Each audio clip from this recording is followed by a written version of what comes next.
Division 2, but I broke the game record for the highest amount of protection from elites on a build. The cap is 80%. I created a build with 85% protection from elites for extra survivability, alongside amazing power. And when you combine this build with the right weapon and talents, you can have up to 165% protection from elites. No glitches or exploits. And I'm going to show you how to make it right now.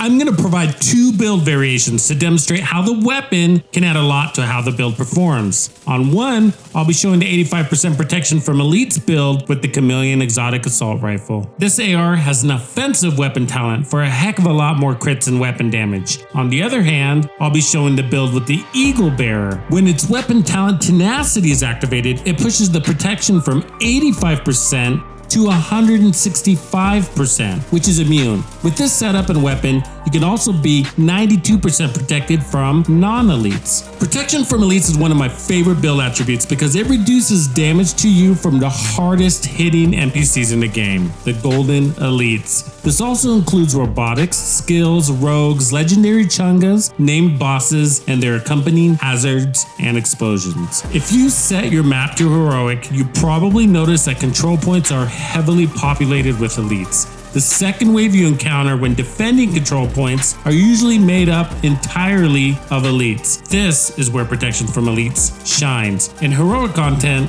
50 to 60% protection from elites is a comfy place to be if you have the power to go with it. 80% protection is godly. 85% is literally unheard of until today. Protection from elites is also great for legendary, especially for fighting the chungas and end bosses. But unless you're running up floors in the summit, legendary strongholds have more non-elites than elites. At first glance, the build seems simple enough, but the secret sauce is in how it is assembled. In order to get 85% protection from elites, you will need to run 4 pieces of True Patriot, and 3 of those pieces have to be the mask, backpack, and chest piece. The 4th piece can be any of the remaining: gloves, knee pads, or holster. Since we have all 4 pieces, we're getting the gear set red, white, and blue flag perks. This set has been out since the dawn of time, so I'm going to jog through this quickly. All you have to do is shoot the enemy to gain the flag buffs. The red flag gives 8% amplified damage to that enemy from all sources, from you, your skills, explosions,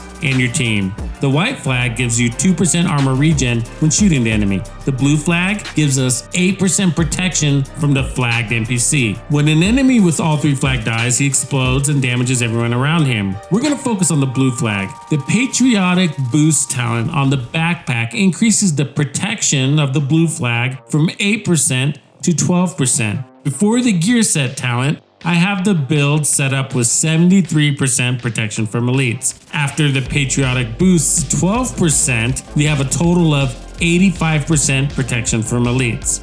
This is how this works. Listen closely. The game has an 80% protection from elites cap.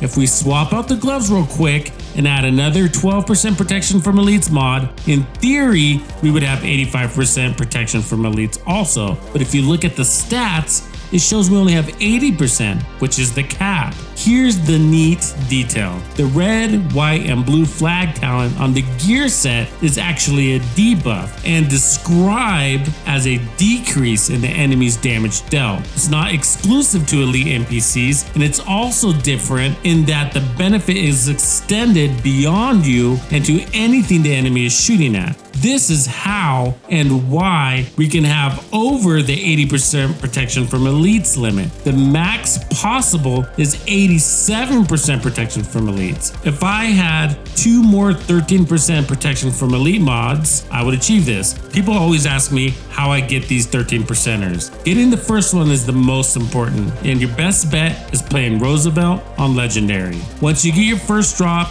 you can farm mods at the summit after that. The gear set is going to give us amplified damage and armor regen, and it normally drops with blue armor cores. It doesn't come with burst damage, so with all the protection from elites, I thought it would be really cool to run minimal armor, which I have it at 896,000 with only a single armor core. Before we go through each piece, let's swing back to the chameleon. Notice it comes with a bunch of crit chance already and gives us an additional 20% chance and 50% crit damage on stacks. It also gives us 90% weapon damage, so we want to run minimal crit chance on the build gear pieces. The mask has weapon damage, crit chance, and of course a protection from elites mod. I would prefer crit damage here instead of crit chance, but this is what I have available. The backpack is the same, but with crit damage. The chest piece is the same, and the talent waving the flag increases the flag rotation from 2 seconds to 1.5 seconds. The gloves are the same with weapon damage and more crit damage. You should be able to farm all these pieces within 1 to 2 days. And don't worry about how high the crit rolls are, just take what you can get at first. The holster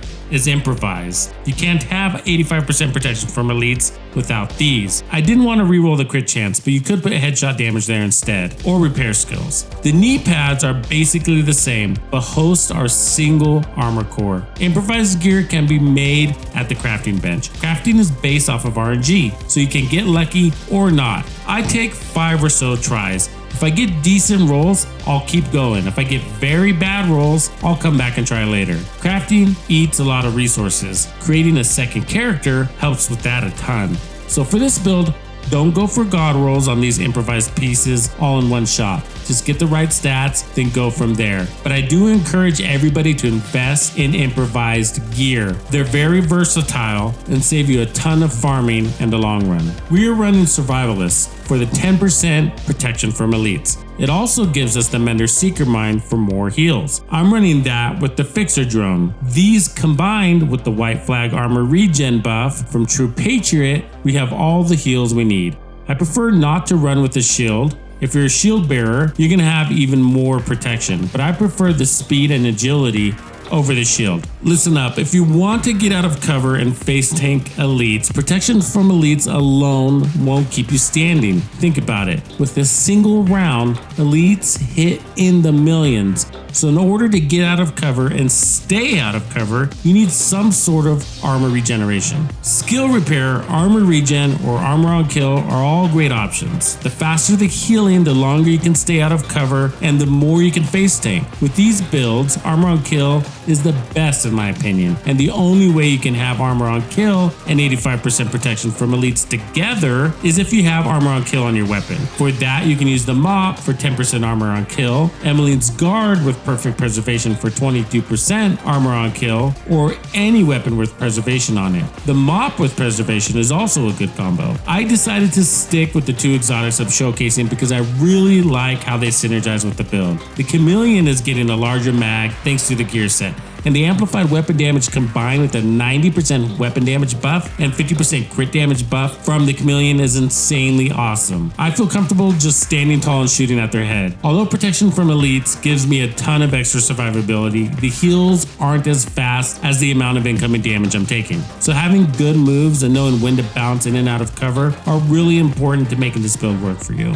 But being able to do this is actually really amazing. Remember, I hardly have any armor on this build. On most builds, I run 1.1 million armor. On this one, I have less than 896,000. Okay, the next build is going to be an eye-opener, and I can't wait to show you the details. Hey, if you're looking to play the Division 2 in new and exciting ways, this is the right channel. Join my Discord for more action, and consider becoming a member of Tux's Players Club. It's only $1. Don't miss out. Hit the join button below to get started. Also, if you dig what I'm putting down, I'd appreciate the like, comment, and to subscribe. This helps me help you, and I have lots more where this came from. I rarely break out my Eagle Bearer. I'm glad I finally found a reason to dust it off. As far as the gear goes, this build is fundamentally the same as the first build. We have only 1 armor core and 5 weapon damage cores. We want max crits, but the Eagle Bearer doesn't help us out there much. So we're going to have crit chance as a secondary attribute on all the pieces. So we have 4 pieces True Patriot still with crit chance and weapon damage, and 2 pieces of improvised gear with crits. All pieces have protection from elites. We're still running the Survivalist specialization, the Mender's Seeker, and the Fixer Drone. On paper, this build is going to have less crit damage than build 1, but what we gain is going to go a long way with this setup. True Patriot basically turns the Eagle Bearer into an LMG. 78 rounds in the mag. That's crazy. And since we have 5 red cores, we're going to have a ton of brute strength with this magazine size. We also get the immunity when we get a headshot kill. As you can see, that's easy to do since we can stand in front of the enemy out of cover to get this at a point blank range. The time to kill is a little longer than the Chameleon since this has a defensive talent and a slower RPM, but we can still one-clip elites since we have a larger mag. But with both these builds, ammo can get low, so be sure to pick up dropped ammo or refill at the crates whenever you get the chance. Between the 2 builds, I spent a lot more time with the Eagle Bearer build version because this synergy was so unique. I noticed I was proccing the immunity from the weapon's tenacity talent a lot more with this build than any other Eagle Bearer build I ran before. I think it's because the protection from elites gives me more firing time and the ability to get in close for those headshots. I ran this setup quite a bit in Group 2. The time to kill and damage from enemies scale up, so you do have to be careful. This is what happens a lot. You have the ability to push forward hard and fast and get out of cover more, but your team can't do that. So you end up taking on the full force of the skirmish, and the nail that sticks out gets hammered. Nothing else really changes between solo and group with this setup because all the traits translate straight across. If you're a member of Tux's Players Club, check out the latest classified build I put out. Use it to carry your team through legendary missions. Also, stay tuned for another secret build this week. If you're not a member yet, we can fix that. Click the join button below. So now that you know that True Patriot can boost your protection from elites, and a protection from elites focused build can go all the way down to 50% and still perform, I'm sure you realize there are tons of possibilities. You can bring in the Memento backpack to boost power and survivability for out of cover play, or you can replace the improvised pieces with 2 Bellstone, or add more crit damage with Grupo, or a combination with the Death Grip gloves. And don't forget the weapon possibilities. The Cold Relations can bring in 80% more crit damage, and because the gear set increases the mag size, you make more out of that 80% crit damage than any other build would. If you like this True Patriot build, you have to check out the Contender. I hacked True Patriot into a hybrid skill build to solo legendary. It may or may not be the best hybrid build in the game. You decide.